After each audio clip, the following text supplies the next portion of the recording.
તહેવારોની સિઝનમાં એક તરફ મીઠાઈની મીઠાશ વધવી જોઈએ, પરંતુ ખાંડના વધતા ભાવે સામાન્ય પરિવારનું બજેટ બગાડ્યું હોવાના આક્ષેપો વચ્ચે સુરેન્દ્રનગરમાં રાજકારણ ગરમાયું છે. ખાંડના ભાવ 70 રૂપિયાને પાર પહોંચ્યા હોવાના વિરોધમાં આમ આદમી પાર્ટીએ રેલી યોજી વિરોધ નોંધાવ્યો છે. શું છે સમગ્ર મામલો અને ખાંડના ભાવ વધવા પાછળ આપ શું કારણ આપી રહી છે, જાણીશું આ અહેવાલમાં. નમસ્કાર દર્શક મિત્રો, હું છું આપની સાથે આલોક અને સ્વમાનમાં આપનું સ્વાગત છે.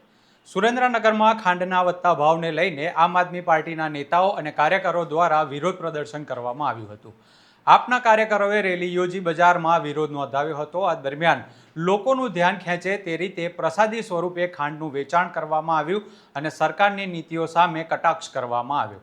આપના નેતાઓનો આક્ષેપ છે કે હાલમાં ખાંડના ભાવ 70 રૂપિયાને પાર પહોંચી ગયા છે, જેના કારણે સામાન્ય પરિવારોના ઘર ખર્ચનું બજેટ ખોરવાઈ રહ્યું છે. ખાસ કરીને તહેવારોના સમયમાં ખાંડની માંગ વધતી હોય છે. મીઠાઈ, નાસ્તા અને ઘરગથ્થુ ઉપયોગમાં ખાંડ જરૂરી હોવાથી ભાવ વધારાની સીધી અસર સામાન્ય ગ્રાહકના ખિસ્સા પર પડે છે. આપનું કહેવું છે કે ખાંડના ભાવમાં વધારા પાછળ શેરડીના ઉપયોગ અને ખાંડના ઉત્પાદન સાથે જોડાયેલી નીતિઓ પણ જવાબદાર છે. આપના નેતાઓ દ્વારા આક્ષેપ કરવામાં આવ્યો કે ઇથેનોલના ઉત્પાદન માટે શેરડીનો ઉપયોગ કરવામાં આવતા ખાંડના ઉત્પાદન પર અસર પડી છે. શેરડીનો કેટલોક હિસ્સો ઇથેનોલ માટે વપરાતા ખાંડના ઉત્પાદન માટે ઉપલબ્ધતા ઘટી હોવાનું આપનું કહેવું છે અને તેના કારણે બજારમાં ખાંડના ભાવ વધ્યા હોવાનો આક્ષેપ કરવામાં આવ્યો છે. ત્યારે આ સમગ્ર મુદ્દે આપનો આક્ષેપ અને સરકાર સામે તેમની માંગ શું છે તે અંગે શહેર પ્રમુખ કમલેશ કોટેચા શું કહી રહ્યા છે તે જાણીએ. સરકારની નિષ્ફળતાના કારણે આખા હિન્દુસ્તાનમાં મોંઘવારી ફાટી નીકળી છે, જેના ભાગરૂપે 75-80 રૂપિયા કિલો અત્યારે ખાંડ થઈ ગઈ છે. ખાંડના કારણે તમામ લોકો ત્રાહિમામ પોકારી ગયા છે. એટલે અમે અત્યારે ચપટી ખાંડ ભાજપની પ્રસાદી તરીકે લોકોની વચ્ચે લઈને નીકળ્યા છીએ, લોકોને આપી છીએ.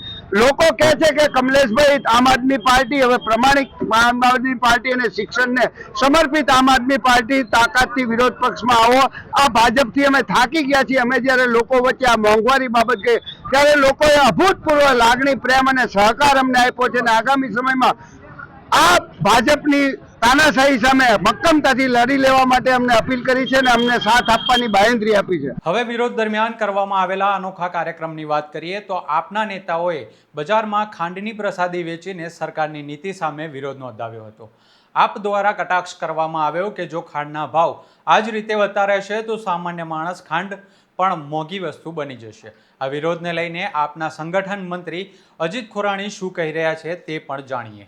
આજ રોજ સુરેન્દ્રનગર શહેરના મંડી માર્કેટ ખાતે જે ભારતીય જનતા પાર્ટી દ્વારા જે ઇથોલન પેટ્રોલમાં જે શેરડીનો ઉપયોગ થાય તેના લીધે આજે ગુજરાતના સમગ્ર દેશમાં જે ચીની છે, ખાંડ છે, તે તદંતર એક મોંઘી બની રહી 80 પહોંચવા આવી છે.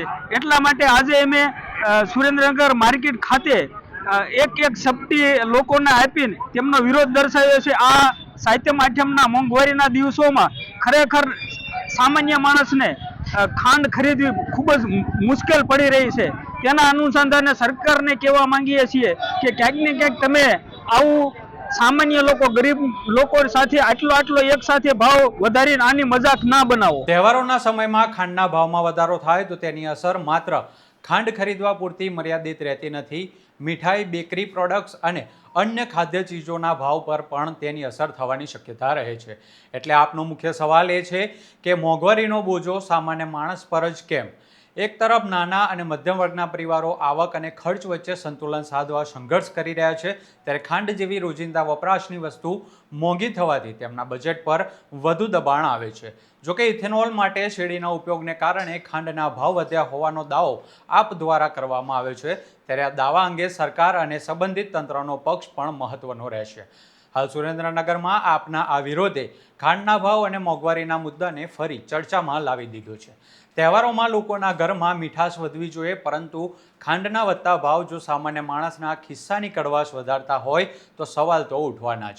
હવે જોવાનું એ રહેશે કે ખાંડના ભાવને લઈને સરકાર તરફથી શું સ્પષ્ટતા આવે છે અને સામાન્ય ગ્રાહકને ભાવ વધારામાંથી કોઈ રાહત મળે છે કે નહીં. આવી જ રીતે સત્ય અને હકીકતને તમારા સુધી પહોંચાડતા રહીશું. જો તમને આ વિડીયો ગમ્યો હોય તો તેને લાઇક કરો, શેર કરો અને સ્વમાનને સબસ્ક્રાઇબ કરવાનું ભૂલતા નહીં. નમસ્કાર.